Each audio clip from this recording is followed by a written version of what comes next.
Bismillahirrahmanirrahim. Assalamualaikum warahmatullahi wabarakatuh.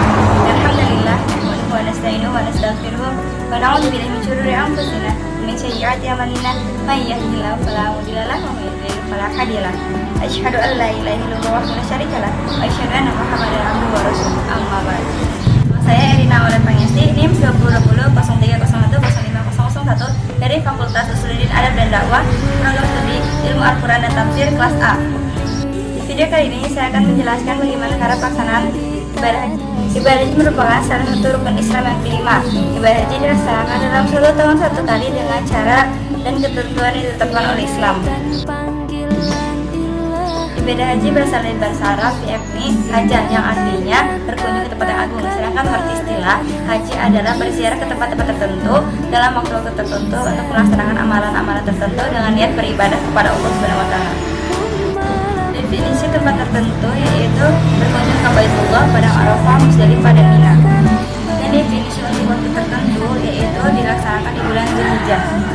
Serta definisi untuk amalan-amalan tertentu yaitu rukun haji, wajib haji, tawaf, sa'i, mabit di Mina, dan Musdalifah. Tata cara pelaksanaan ibadah haji dilakukan dengan cara membaca niat dan menggunakan pakaian ihram di miqat yang telah ditentukan. Di miqat yang telah ditentukan, para jamaah haji melakukan persiapan kegiatannya seperti mandi, menggunakan pakaian ihram, berwudu, serta salat sunnah ihram 2 rakaat. Itu niat mengerjakan ibadah haji dengan membaca bacaan niat berhaji. Nawaitul hajja wa ahramtu bihi lillahi ta'ala labbaik Allahumma bihajjati. Artinya, aku niat haji dan berihram karena Allah Ta'ala. Aku sambut panggilanmu ya Allah dengan berhaji. Setelah menggunakan pakaian ihram dan berniat, jamaah haji dilarang untuk melakukan hal-hal yang telah ditentukan oleh syarat. Bagi laki-laki dilarang untuk menggunakan baju biasa, memakai alas kaki, memakai penutup kepala seperti peci dan topi.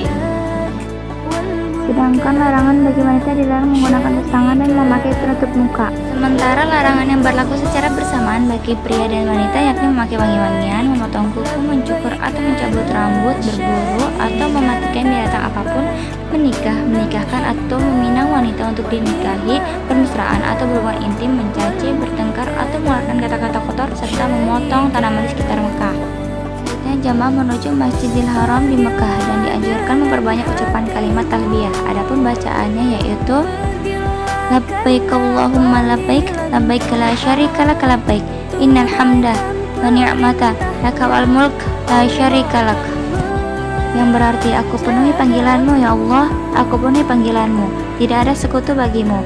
Aku penuhi panggilanmu, sesungguhnya segala puji, nikmat dan kerajaan bagimu, tidak ada sekutu bagimu. Berikutnya dalam pelaksanaan ibadah haji adalah wukuf di Padang Arafah pada tanggal 9 Zulhijjah.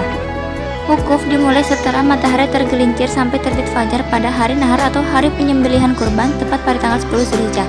Saat wukuf ada beberapa yang harus dilakukan, yaitu sholat jamak takdim dan qashar zuhr asar, berdoa dan berzikir bersama, membaca Al-Quran, sholat jamak takdim serta qashar maghrib isya. Selanjutnya yakni mabit di Musdalifah, yang artinya menginap di Musdalifah. Kegiatan ini cukup dilakukan dengan hadir sejenak di antara tengah malam sampai waktu terbit fajar pada tanggal 10 Zulhijjah. Dalam kegiatan ini, jamaah diwajibkan mengambil batu kerikil sejumlah 49 butir atau 70 butir, tergantung berapa malam jamaah akan ada di Mina nantinya. Tahap selanjutnya pelaksanaan ibadah haji jumrah Aqobah atau lempar jumrah. Lempar jumrah dilakukan di Bukit Aqobah pada tengah malam pada tanggal 10 Zulhijjah bertepatan dengan malam Idul Adha dengan menggunakan 7 butir kerikil. Setiap bentuk lemparan jumrah adalah 7 kali lemparan dengan 7 buah batu kerikil yang tidak boleh disatukan sekaligus. Batu-batu yang sudah dipakai melempar tidak boleh digunakan untuk lemparan berikutnya. Tahap berikutnya yakni tahalul. Pada tahap ini jamaah diwajibkan bercukur. Untuk laki-laki lebih dicukur sampai gundul, sedangkan untuk wanita hanya dicukur ala kadarnya.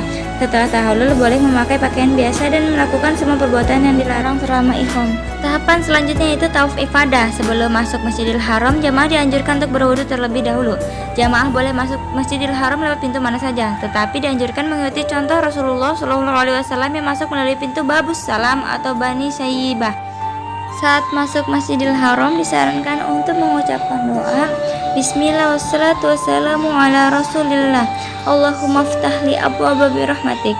Artinya, dengan nama Allah, salawat dan salam untuk Rasulullah. Ya Allah, bukalah untukku pintu-pintu rahmatmu.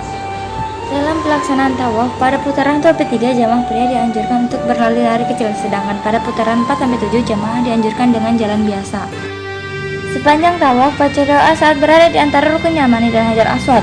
Doa saat tawaf yang selalu dibaca oleh Rasulullah SAW adalah doa sapu jagat.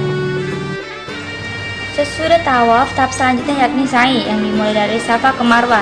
Sa'i dilakukan dengan 1 kali perjalanan dengan urutan dari Safa ke Marwah 1, Marwah ke Safa 2, dan seterusnya. Sa'i berakhir di Marwah. Sa'i dikerjakan dengan cara berjalan, tapi pada batas di antara 2 lampu hijau, jamaah dianjurkan berlari-lari kecil saja. Selanjutnya bagi jamaah haji yaitu melakukan lemparan 3 jumroh dan mabit di Mina pada hari tasyrik. Jamaah diwajibkan melempar jamarat untuk 3 tiang secara berurutan, mulai dari tiang jamarat kecil, tengah, dan besar.